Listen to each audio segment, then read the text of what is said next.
السلام عليكم الحباب، كي راكم معايا؟ لاباس ان شاء الله تكونوا بخير. يا لها من نعمة وفخر الجزائري. خلال لقاء المرشح عبد المجيد تبون كانت مداخلة أنيس بومدين اللي هي زوجة المرحوم واري بومدين نعمة حقيقية بكلمات مليئة بالصدق والعاطفة استطاعت أن تنقلنا عبر التاريخ الذي لا يعرف إلا القليل. والله شهادة مؤثرة.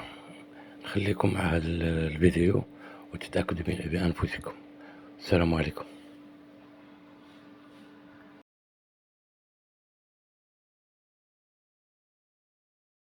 السلام عليكم. كاين فيديو كاين نظام بريمير دام تاع لي زاني 70 أنيس بومدين راهي غادي دايره ديسكور وديسكور كي داير. خليكم استغلوا هذا الديسكور. فريمون زادت طلعت من شهرية تبون. خليكم على الفيديو. بسم الله الرحمن الرحيم. Bonsoir à cette honorable assistance.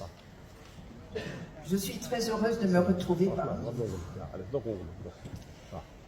Et surtout pour notre candidat, Si Abdelmajid Tebboune.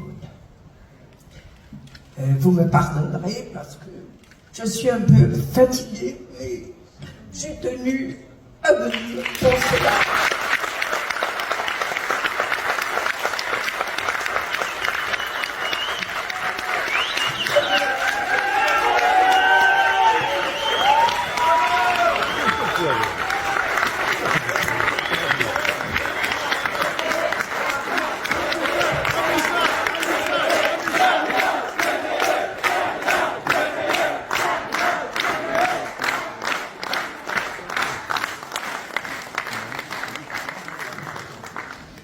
Peut-être que je vais être un peu long, mais il faut.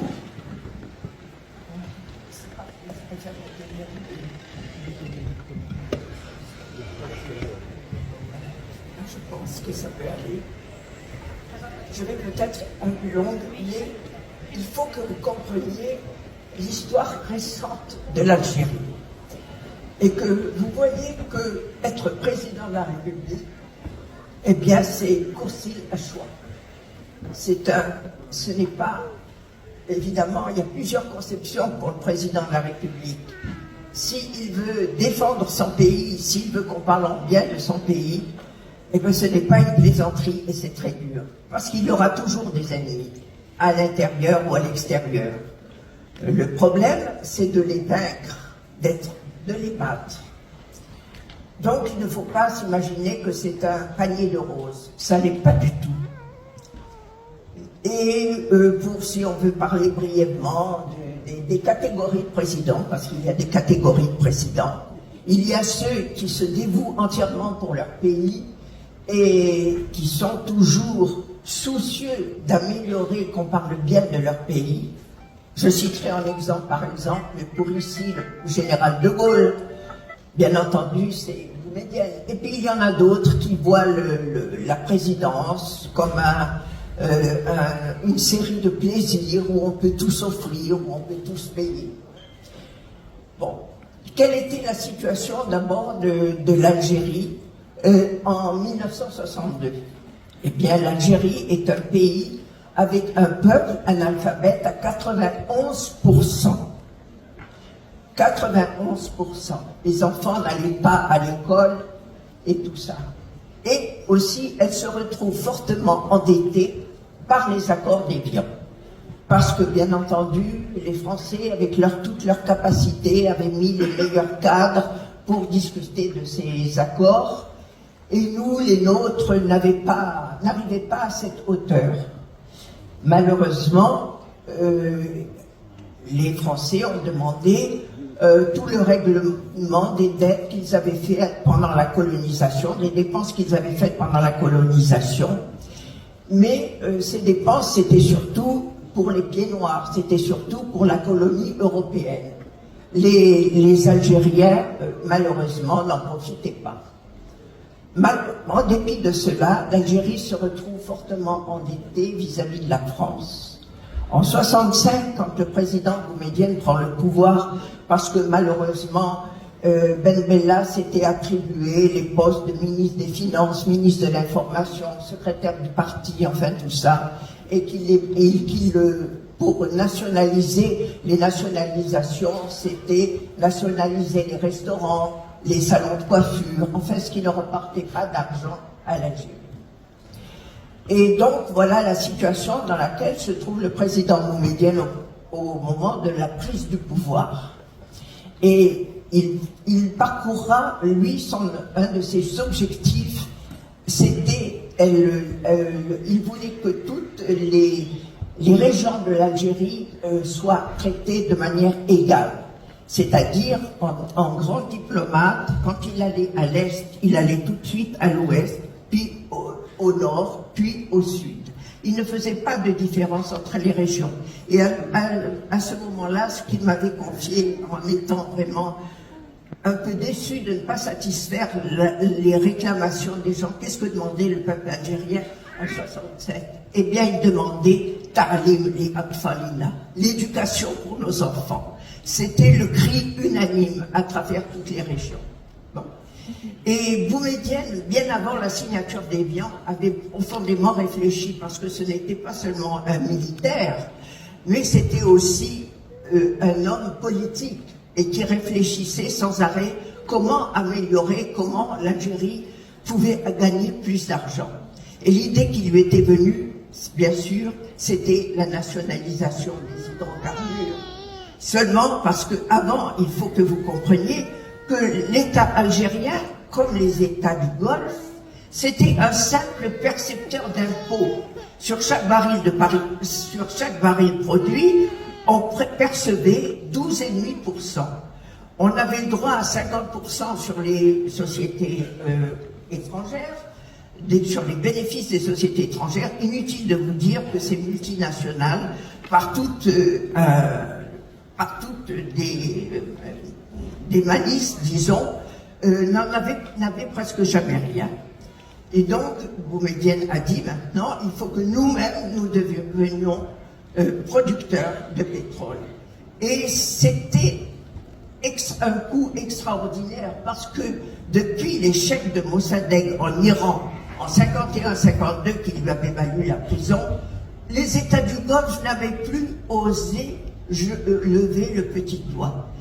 Et là, il faut saluer les cadres algériens de Sonatrach, qui n'avaient pas reçu de formation à l'époque de la France, mais qui se sont mobilisés de manière extraordinaire pour que cette nationalisation réussisse. Et en effet, Boumedienne avait bien dit, parce que lui, les nationalisations, il les déclarait pas comme Ben Bella. Non, il réfléchissait aux conséquences. Et il avait vu les échecs qu'avait connus Mossadegh en Iran, et donc il avait pris toutes ses précautions pour que ces échecs ne se reproduisent pas. Par exemple, en Iran, c'était les Anglais qui produisaient le pétrole, et ils avaient dit à Mossadegh, eh bien très bien, vous produisez du pétrole, nous on s'en va, débrouillez-vous pour le sortir de là. Bien entendu, comme vous avez des contrats et tout ça, il faut des gens expérimentés. Et il avait posé la question à Abdeslam, son ministre de l'énergie, il lui avait dit, au cas où nous nationaliserons, est-ce qu'on a des équipes, au cas où les Français refusent de nous extraire le pétrole, on a des équipes pour lutter contre ça. Et Abdeslam avait répondu, oui, nous les avons. Enfin bref, je ne vais pas m'attarder là-dessus, qui est une très belle guerre, mais qui est tout à l'honneur des Algériens, parce que quand les Algériens sont vraiment motivés, ils peuvent faire des miracles, n'est-ce pas? Et je le dis ça.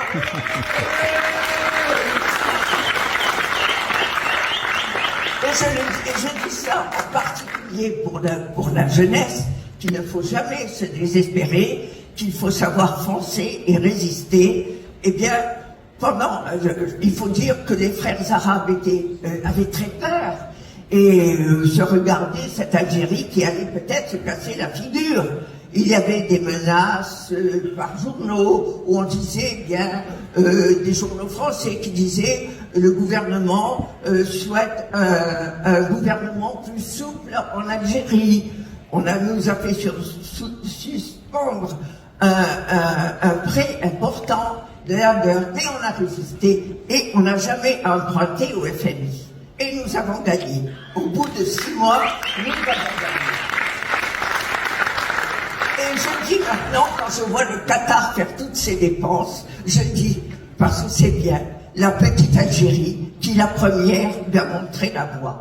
Et les pays du Golfe, après, en 75, parce qu'il faut dire que cette décision a remué beaucoup les multinationales américaines qui se sont inquiétées, qui ont réuni l'Arabie Saoudite et les Émirats Arabes Unis, qui ont dit non, on va faire maintenant, chaque année vous prendrez 5% tous les 5 ans, c'est-à-dire pour arriver aux 51% que nous avions nous pris contre indemnisation, hein.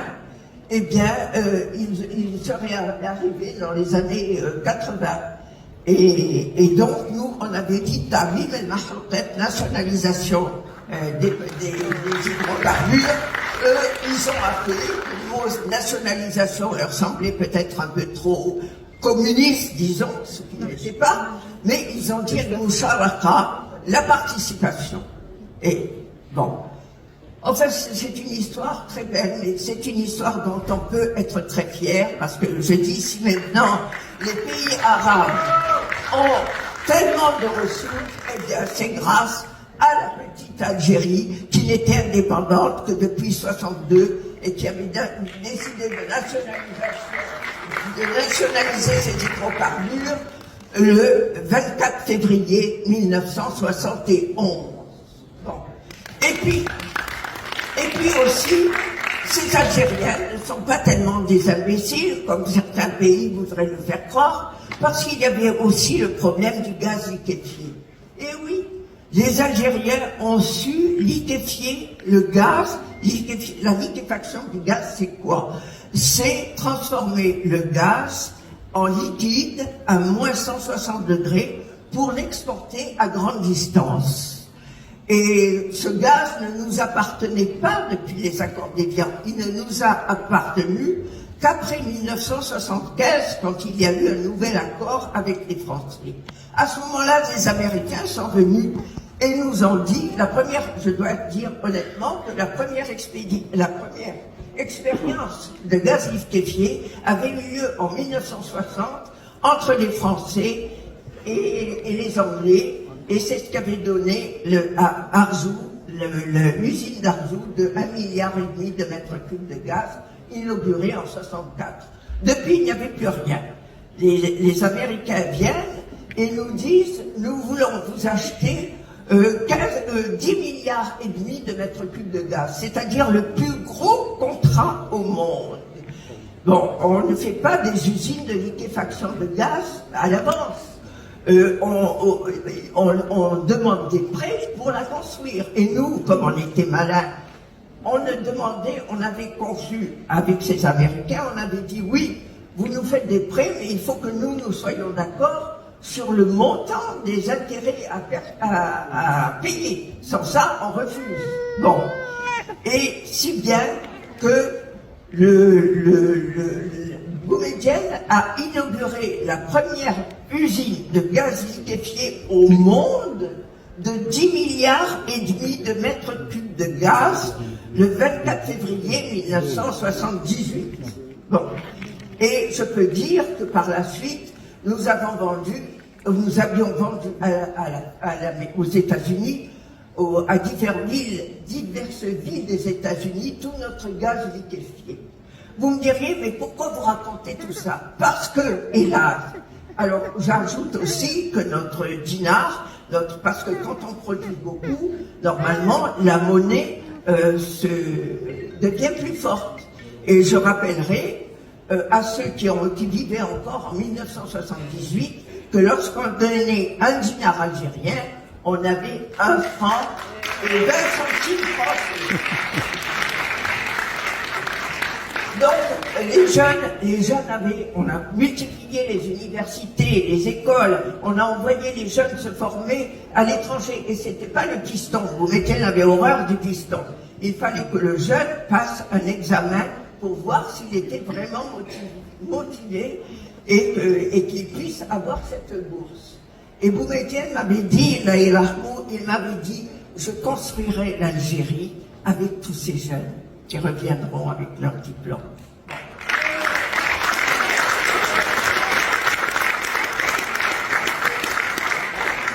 Alors, il y avait aussi, je suis long, il faut que les gens comprennent.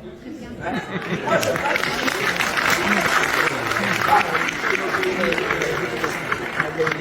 non, je vais venir. Mais il faut qu'on comprenne tout ce qu'on a perdu. Tout ce que le pauvre Tebboune a c'est ça. Si on coupe comme ça, bon, et voilà. Je suis peut-être mais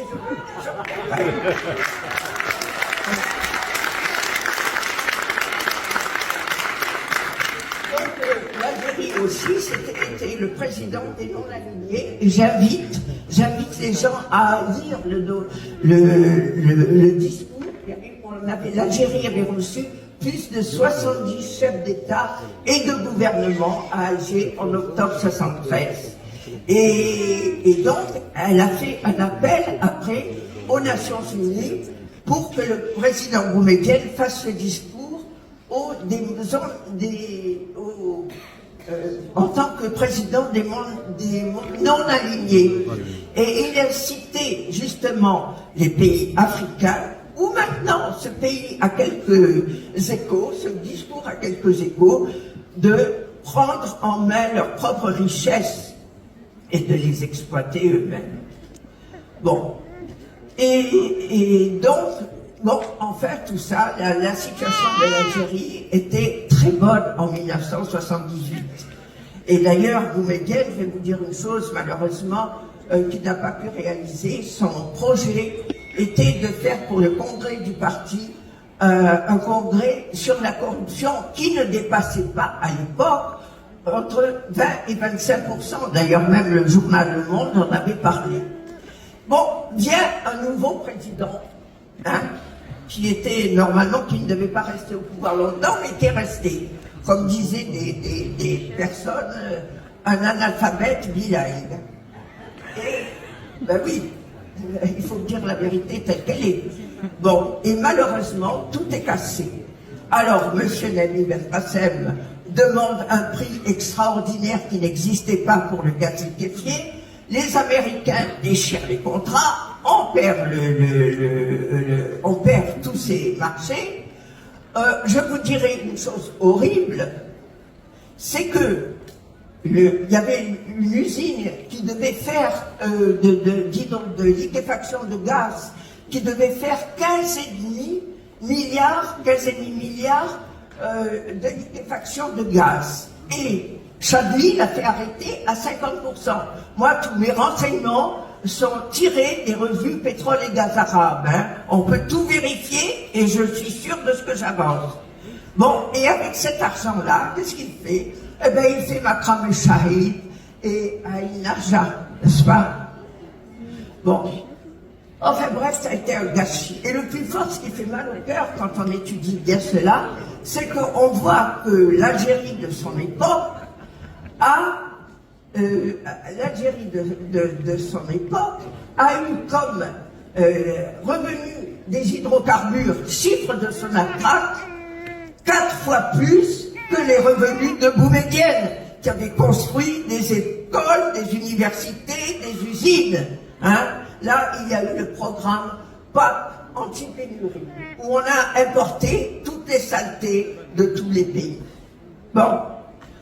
Donc, en plus de ça, il dit dans une conférence, il dit que dans une nouvelle constitution, 1889, il dit que nous ne devons pas reconnaître les associations sur la base de la religion ou de la langue. Et qu'est-ce qu'il fait? Il le reconnaît. La première qu'il reconnaît, c'est le Front islamique du salut. Bon, et en plus de ça, au temps de Boumedienne, le prêche de l'imam ne pouvait être authentifié que quand la mosquée était finie. Là, il laisse les mosquées se développer et sans être terminées. Donc, tout ce qui a pu arriver, vous comprenez. Donc, après, on a le terrorisme. Il y a des journaux ici socialistes qui disaient mais il faut laisser ces gens-là faire leur expérience de ce qu'ils vont faire pour l'Algérie. Hein? C'était des catastrophes, n'est-ce pas? Et malheureusement, à ce moment-là, ça a été le terrorisme. Et alors là, j'ai vécu toute cette période, n'est-ce pas? J'étais à Alger, j'ai vécu toute cette période. C'était horrible. C'était horrible parce que ces cadres qu'on avait mis tant de peine à former et tout, étaient assassinés froidement. Froidement, c'était horrible. 200 000 morts. Le peuple algérien a perdu. 200 000 morts. Bien que des gens maintenant veulent diminuer le nombre. Bon. Donc, c'est cette situation-là que connaît l'Algérie.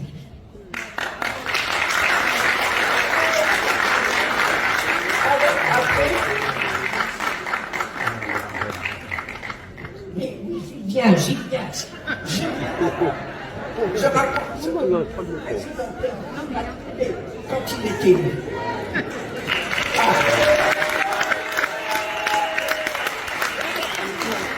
Donc, le président, alors oui, je n'excuserai pas Bouteflika, parce que Bouteflika aussi, ça a été une catastrophe. C'était lui la corruption, madame un tel, monsieur un tel, on le fait taire, n'est-ce pas? Et